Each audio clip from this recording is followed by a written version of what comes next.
Olá, gente! Vamos lá continuar nossos conteúdos. E aqui hoje a gente vai falar do renascimento artístico e científico, que é a perspectiva cultural de pensamento da Idade Moderna. Aqui para nos inspirar e já ver que vamos falar de coisas muito belas. Nós temos aqui a pintura da Capela Sistina, feita pelo artista Michelangelo. Observe aí a perfeição, né? Como o corpo humano é expresso, cada músculo no seu lugar, né? Tudo muito bem feito, tudo muito bem desenhado. Então a gente vai entender um pouco como é esse processo de passagem, né? Da forma de pensar e da expressão artística da Idade Média para a Idade Moderna. Então fique até o final da aula. Então aqui eu coloquei essa linha do tempo só para a gente retomar a ideia, né? A gente estudou a Idade Média e já passamos para a Idade Moderna. O que a gente viu já de Idade Moderna? A gente viu os reis, né, que se destacaram, a gente viu o mercantilismo, a gente falou também das grandes navegações, né, e tudo mais. E agora a gente vai falar do seu aspecto cultural, tá bom? Então a gente está estudando aqui esse período da Idade Moderna, que vai aí de 1453 a 1789, que é o início aí, né, da Revolução Francesa, tá bom? Então fique até o final para acompanhar o passo a passo desse conteúdo. Então, o que impulsionou a mudança de mentalidade? Então, primeiramente, o que é mentalidade? É a forma de ver o mundo, a forma de observar o mundo, né? Cada período histórico tem uma forma específica, né, de olhar para o mundo, de entender o mundo, de conhecer o mundo. E aí a gente tem aqui a Idade Moderna, que ela foi feita a partir de uma crise, né, do feudalismo. A gente tinha o feudalismo, a galera morava no campo, tinha os servos que eram explorados. Aí no finalzinho da Idade Média, era servo fazendo revolta, era servo fugindo do feudo, eram as cidades, né, sendo retomadas pela questão do comércio. E quando eles faziam o comércio, gente, eles iam lá da Europa até o Oriente. No Oriente, eles conheciam novas culturas, eles visualizavam um mundo novo. Então, tudo isso vai levando eles a perceberem um mundo de forma diferente. Falei para vocês das grandes navegações. Gente, eles chegaram em lugares que eles nem sabiam que existiam, como por exemplo onde hoje é o Brasil. Eles nem sabiam que existiam povos, né, vivendo nessas terras. Ainda achavam que o mundo ele ia acabar em determinado ponto. Então tudo isso, né, esses conhecimentos vão sendo adquiridos e a forma de perceber o homem, de se perceber a natureza também vai sendo modificada, né? Então esse comércio vai trazer esse intercâmbio de culturas. Nós temos também as universidades. Por mais que na Idade Média as universidades fossem controladas pela Igreja Católica, não adianta, gente. Não se controla tudo que se pensa, tudo que se fala. Então começaram a haver discussões, né, sobre aquilo que existia, sobre o universo, sobre o corpo humano, e isso ia tomando grande proporção. Então esses 3 pontos eu escolhi para que a gente entendesse que as coisas elas vão sendo modificadas, porque a forma de pensar também vai sendo modificada. E aí eu trouxe aqui para vocês um quadro comparando, né, o período medieval e o período moderno. O que vai mudar? Né? Qual é a percepção que eles vão ter do mundo, né, a partir da Idade Moderna? Então, na Idade Medieval, Idade Média, perdão, Deus era o centro de tudo. Já na Idade Moderna, não, o homem, né? O homem é o centro de tudo. O homem, ele é um ser criado por Deus. Então, o homem também é importante, né? Esse homem, ele tem atitudes que devem ser valorizadas. Esse homem pensa, tá? Então, é um olhar diferente para esse homem. Deus não deixa de existir, gente, de forma alguma. Eles continuam ainda genuinamente religiosos. Mas é um outro olhar. É isso que eu quero que vocês entendam. É um outro olhar, né, para aquilo que eles estavam vivenciando. Então, na Idade Média, a gente tem o teocentrismo, teo é Deus, então Deus no centro.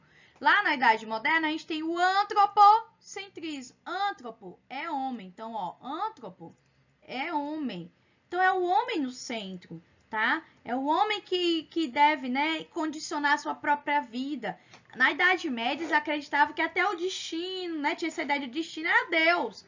Tudo era Deus. Quem decidia tudo, a morte, né? Aí tudo bem, tá compreensível, mas a vida, se casa, se não casa, né? Tudo era Deus. Então, eles meio que tiram o homem da sua responsabilidade também de tomar decisões. Na Idade Média, tudo era voltado para a fé. A Idade Moderna, a galera vai começar a falar de razão. Eu penso, logo existe, como diz René Descartes, tá? Eu vou pensar e eu vou existir. Nós temos aí, na Idade Média, a ideia do conhecimento a partir do sobrenatural, né? Um conhecimento que vem de Deus, que vem, né, do sobrenatural. Enquanto, né, nós temos aí no moderno o conhecimento mais científico, voltado para a ciência, né? A ciência deve ser valorizada, né? Eu vou estudar, eu vou experimentar. É diferente, tá? O olhar que se lança sobre tudo. Na Idade Média, tudo é coletivo. Gente, nenhuma obra de arte eles assinavam com o seu próprio nome, porque não tinha essa ideia de indivíduo, eu indivíduo. Na Idade Moderna, não, é individualismo. Eu fiz minha obra de arte, eu vou assinar. Eu tenho uma digital, eles vão observar as pessoas no mínimos detalhes, tá? Então, a gente está percebendo aí de uma volta aí de 360 graus aí nessa Idade Moderna. E aí, vamos para o Renascimento, né? O porquê do nome? O termo renascimento, ele vai partir da perspectiva de que eles vão renascer uma arte, uma cultura, um modo de ser lá da antiguidade, tá? Então, eles estão se inspirando, e grande parte daquilo que eles fazem na Idade Moderna, eles estão se inspirando nos feitos de Grécia, principalmente, e de Roma também. Por isso, renascimento da cultura da antiguidade. Claro que isso não é possível, né? Renascer uma cultura. Mas eles diziam e afirmavam isso, mas eles estavam fazendo uma coisa diferentona, tá? Que fique claro para nós.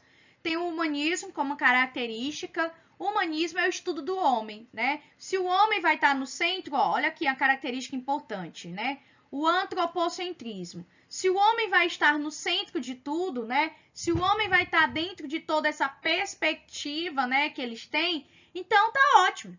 É isso mesmo, o homem está no centro, então vamos estudá-lo. Então o humanismo vai valorizar disciplinas, por exemplo, que estudam o homem, como por exemplo a história, a literatura, que vai falar desse imaginário do homem, tá? Então tudo isso vai ser valorizado. Tem o individualismo, que eu já falei para vocês, a ideia de que o indivíduo tem as suas próprias atitudes, tem seu próprio raciocínio, e se alguma coisa der errado, culpa do indivíduo. Se alguma coisa der certo, também culpa do indivíduo, né? Ter esse olhar. Nós temos a ideia da ciência ligada à arte, galera. Não é apenas uma arte bela que é produzida pelo Renascimento, é uma arte científica. Um exemplo que eu vou falar agora para vocês. Olha só, essa imagem é de uma prática de anatomia. Tem o corpo aqui morto, né? E nós temos aqui os cientistas. Vocês podem pensar, são médicos, né, professora?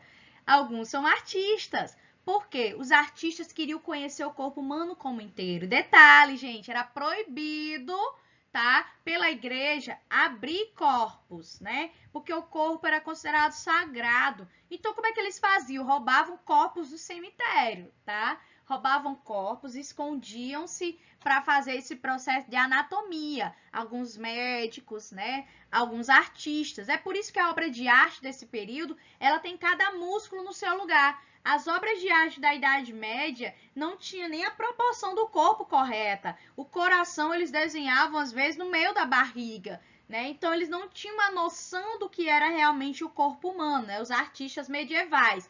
Já os artistas renascentistas, eles querem a perfeição do corpo.